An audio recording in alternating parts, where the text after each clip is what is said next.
C'est un rendez-vous incontournable à plusieurs titres.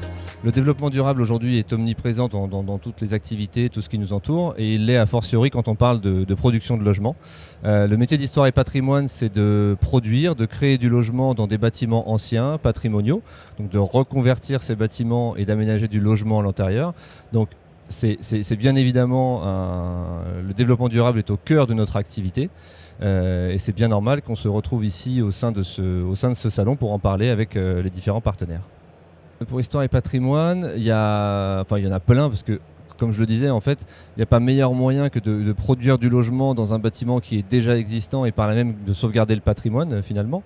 Mais si on devait sortir deux projets emblématiques de notre activité, je citerais les Grands Moulins de Paris à Marquette-les-Lilles et l'ancien collège oratorien de Juilly en Seine-et-Marne. Si je peux détailler un peu. Le Marquette-les-Lilles, parce que c'est pour nous la première opération sur laquelle on a essayé de comparer l'impact qu'avait notre activité en termes de développement durable. On parle souvent de DPE, de remploi de matériaux, des choses qui sont finalement assez faciles à mesurer dans le neuf. Dans l'ancien, c'est plus compliqué. Ce qu'on a fait, c'est qu'on a comparé ce qu'aurait été une opération similaire de création, donc de démolir, reconstruire 250 logements, là où nous, on a réhabilité 250 logements. Un chiffre parlant, ça a été de l'ordre de 30 à 40% d'économie par rapport à ce qu'aurait été une opération de construction neuve. On a réemployé des tonnes de matériaux qui étaient sur place et puis en fait, on a tout conservé.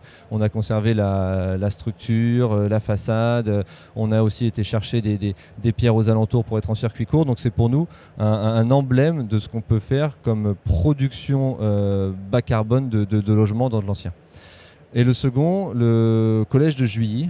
Il est intéressant. Alors c'est le même principe, hein. On a réhabilité un superbe bâtiment maintenant monument historique, mais le maintenant est important parce qu'en fait c'est un patrimoine qu'on a fait protéger, monument historique, pour pouvoir justement le réhabiliter, parce que notre métier consiste à utiliser les lois du patrimoine existantes, donc monument historique, Malraux, et il fallait protéger ce collège pour aller chercher nos clients investisseurs, capter leurs investissements pour qu'ils achètent des appartements sur plan et ainsi permettre de réhabiliter ce collège. Donc on l'a fait inscrire, on l'a rénové et on l'a livré à l'été. Alors là, je vais me cantonner à notre secteur chez Histoire et Patrimoine. Le levier pour nous, il est clair. C'est les lois dédiées au patrimoine. Il en existe deux majeures aujourd'hui. C'est la loi dite des monuments historiques et celle qui est un peu plus connue, la loi Malraux.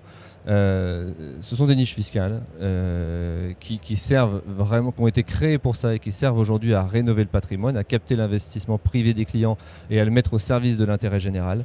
Ces lois, on le sait, chaque année sont un petit peu réfléchies, remises en question. Si on veut réussir à continuer à faire de telles opérations, à produire du logement et à sauvegarder le patrimoine, il faut bien entendu les maintenir, voire même réfléchir à les améliorer parce que le temps passe, elles n'évoluent finalement pas et elles sont de moins en moins adaptées à certains territoires qui en ont besoin pour faire évoluer justement leur territoire, leur centre-ville et en fait finalement la vie des collectivités.